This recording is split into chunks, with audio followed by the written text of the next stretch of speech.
This video is brought to you by Robinhood, the free and easy to use investment and trading brokerage. Robinhood allows you to trade and buy stocks, ETFs, bonds, and cryptocurrencies completely free. Also, if you download using the link in the description below, you'll get one free stock valued up to $200 just for signing up. No, you don't have to deposit a dime, and you could become instantly a part owner in companies like Microsoft, Walmart, McDonald's, or Disney just by getting lucky. So download Robinhood today and start taking advantage of this historic 2020 stock market crash. No, that's not my full portfolio. You guys aren't ready for that just yet. What's up, YouTube? Capital G here. Got two amazing duels where I'm gonna have to explain what all the cards do, because don't nobody know what Teen Angles as an archetype does, other than the fact that they're flip effect based. And I don't know why Konami was so obsessed in the first half of Reigns with giving us like flip effect based archetypes. They gave us 10 Angles in Extreme Force. They gave us crawlers in Circuit Break. Shout outs to Akira Zaizen, by the way. He's the anime character who played 10 Angles. That deck is, or no,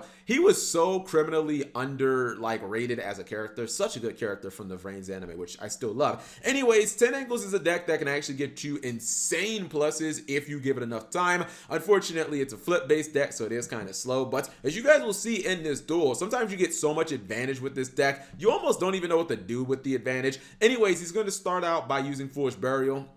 I believe he sent 10 Angle Intruder to the graveyard, and then he went for 10 Angle Giraffe. I don't know how to pronounce this damn card's name. It's basically like 10 Angle Swap Frog. You can discard another 10 Angle, and then you can special set it or special summon it face down on your field. And that's pretty good because it allows you, whenever you special summon a face down 10 Angle monster, you can get the Intruder, the card that he used Foolish Burial on, you can get that back from the graveyard. So even though it looks like, man, Cap, did this guy just go -2 as his turn one play? Don't worry, he's actually going to recover all of his advantage. So Intruder is going to get a free +1 to reset itself. Then he's going to activate one of his other 10 Angles. He's going to get another monster face down. So really, you don't go neg at all. Now, one of the biggest problems with flip decks is usually, even when you got 3 monsters, it doesn't stop your opponent from doing whatever the hell they want to do. I mean, it plays around Lightning Storm, so that's cool, but it doesn't really stop your opponent and their play. And most decks will just try to wombo combo out. But you know, DDD, luckily, he's going to lock himself in with the Link monster, whose name I always want to call him Genghis, but that's not like Genghis is another dude. Gilgamesh. I know it starts with a G. Anyways, he is locked into, you know, the DDD archetype, so no Crystal Wing Synchro Dragon to start, you know, to stop these monster effects. He's gonna go for Caesar, and then he's gonna go for High Caesar. Same monster, just different forms. And this guy has some negation built into it. It's like monster negation that kind of stops monsters that want to special summon other monsters or itself, you know, so it would stop things like Swap Frog's effect from the hand. Anyways, he is going to run into, you know, that 10 Angle Giraffe, or excuse me, this was 10 Angle Protector. This is the one that flips up all your 10 Angle monsters. So even though his field's going to be lost here, it's perfectly fine because he's getting some searches to replace the monsters. And you guys will see momentarily, especially with this card, the 10 Angle Dulane, which is kind of nuts. You don't really want to, you just want to get the card in the graveyard, honestly. The card can give you a lot of advantage. Anyways, he's going to activate his 10 Angle Swap Frog of sorts, and it is going to be negated by the High Caesar. So that's just going to go to the graveyard, but it's not that big of a deal. He's going to try stalling for 1 turn with the 10 Angle Trinity. This is a card that can't be destroyed by battle, if I'm not mistaken, so his opponent doesn't do anything. And here is where the fun is going to start. So he's going to activate the 10 Angle Dulane in the end phase. And this is a trap that usually can, if you resolve it from the grave, it's going to get you about a +4, and you're probably going to be able to win the duel. It's going to summon 3 10 Angle monsters back from the graveyard for free, but then the Intruder is going to special summon itself. And when you're getting 4 monsters from the graveyard for free, that's basically a soul charge. I feel like no Yu-Gi-Oh deck is gonna lose when you give it a free +4 from the graveyard. You know, look at this. Like, it's almost impossible to lose when you get this many monsters on the field off of 1 effect, essentially. So at this point, look at his hand. He has 3 cards in hand. I want you guys just to see how many cards this dude's gonna get in hand. This is what I mean by you get so much advantage, like you don't even know, what are you supposed to do with this many cards in hand? Like at this point, what are you even doing? You got like 8 cards in your hand. You don't even know what to do with all this advantage. So you give 10 Angle just a couple of turns and it can pull out pluses like this where you're going like +8, +9, and it's like, I don't even know what to do with all this advantage. But I think he's going to go into the Acute Cerberus. They should have made this card an ultra rare, by the way. It's like, I don't think 10 angles have any holographic cards. I mean, maybe like some of the new ones, but like in Extreme Force, I feel like everything they had was either common or rare. Anyways, this card usually has 0 attack. However, if you get the right 10 angles in the graveyard, it can become 3,000 attack. Then I think it gets an extra 500 from the field spell. No, it must have been from another way. Is it from Nago's Protection? Okay, I must just be missing them. But regardless, it was summoned specifically using 10 angle dolls, and that means that it can attack 3 monsters. So when you have a 30 or 3,500 attack monster, that can kill 3 monsters. Probably going to kill your opponent no matter what they're doing. Even if their monsters do float, you're still getting massive battle damage. Just imagine this. Imagine if 10 angles, I hate to say this, I say this all the time. Imagine if 10 angles had an Infernity Barrier, because while you are searching cards out of the wazoo, imagine if you just had cards that would just directly stop anything your opponent does. That could have been the way to make 10 angles like meta. Also, they probably needed this card to be an Extreme Force.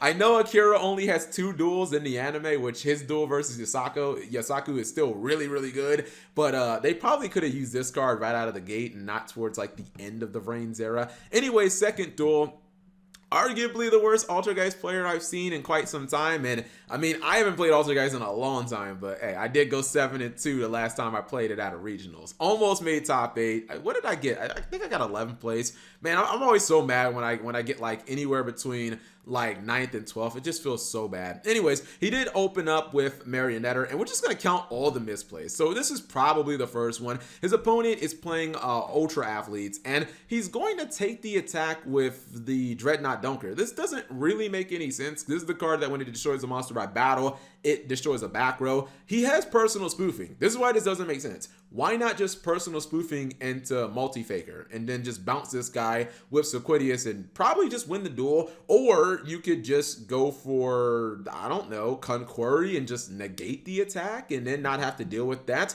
Anyways, regardless, he decides that taking a neg 2, I guess, is just better. He is going to go for Multi-Faker now. I personally would not have went for Sequidius at this point. I would have went for Miluseek because I don't really think bouncing this matters. I'd rather just have Miluseek attack, go into Hexia, and just probably win, but whatever. He is going to ultimately top that Pot of Duality and get Miluseek, so I guess it's better to be lucky than good. Unfortunately, now he can't go into Hexia, and that kind of sucks. I mean, he's kind of in the same place, but I feel like he could have gotten there more efficiently. He's going to tag back his copy of, he tagged back Multi-Faker to get Conquery, I guess to stop an attack. That's not terrible, but we're just going to see misplay after misplay. Here's another thing. Since he does have Conquery and he doesn't have Multi-Faker in his hand, he doesn't have a way now to actually summon it. He's going to end up using Solemn on the Interrupted Slumber, and I don't know if I would have done that either, because I still feel like if you kept the Solemn, you'd have the ability to get Multi-Faker and then trigger it off of the Solemn Judgment. Now he's potentially boned if his opponent goes for Mighty Slugger, which he's going to do. So he's going to get back that he's going to search Multi-Faker, but guess what? You can't summon it. You don't have any more trap activations, buddy. You should have did that in the draw phase. He's going to summon that copy of Midfielder. He's going to search out Mighty Slugger. Then he's going to put not 1, but 2 power jerseys on that thing. Keep in mind, he's going to end up OTKing him, but he also had this DD Crow, which was completely useless in this matchup for almost the entire game. And I didn't even point out the other misplay that he made. I feel like he activated, Manifestation, and then he used, I feel like he put Manifestation back into his deck with personal spoofing. He didn't do the play where you activate Manifestation and then you target a monster in your graveyard and then you tag the Manifestation back and you still get the Monster Reborn and search. I don't know. Altergeist isn't really that difficult of a deck to play. But if you do play it like that, you are ultimately gonna lose. And UA, a deck where nobody knows what any of the cards does, actually ends up taking the W. Keep in mind, again, he could not use Conquery because Mighty Slugger is like an Armades. When it attacks, you can't use any effects until the end of the damage step. Anyways, let's go ahead and pause for one hot second and check out the 10 angle deck, just for the fans out there who want to play that. Alright, so this is what the deck looks like on paper, and maybe this is why 10 angles isn't successful. It looks like so many of their cards are still on the OCG. I knew this one, or at least I thought this one had not been released in a TCG yet, but I didn't realize 10 Angle Duels was also OCG only. And then this other card, Stairs of Metal. So this is like one of those cards that lets you arbitrarily kind of flip your monsters face down and face up, but it requires a discard for 10 angles. I mean, that's not like that's not the worst thing, because it does allow you to get 10 Angle Dillinate in the graveyard, and we saw what this card could do, being that +4 basically from the graveyard. So not the worst thing. He is playing the new card, Junk Sleep, which does the same exact thing, but it's a trap card. You know, more of these cards that let you flip your monsters face down, face up is probably the better. Maybe 10 Angles could have used like a spot removal card, because they have a lot of cards that give them effects to search and to special summon monsters and to flip other monsters up, but they are kind of lacking just like simple spot removal. It'd be kind of nice if they, I don't know, maybe Konami wanted crawlers to kind of fill that void. They didn't want crawlers and 10 Angle to be the same exact deck, because crawler is just full of spot removal, pop your opponent's back row, pop your opponent's monster, etc., etc. And yeah, this is what the deck looks like on paper. It's unfortunate we can't play it at least until Rise of the Duelist. Maybe when Konami gives us Junk Sleep in Rise of the Duelist, maybe that's when they'll give us the other 10 Angle cards, because they'll be like, hey, these cards are for flip effect, you know, base decks, and we need to go ahead and at least give 10 Angle the rest of the support. Anyways, the deck, of course, will be in the description below. Thank you guys for watching. As always, subscribe if you have not already, and turn on that notification bell for daily videos.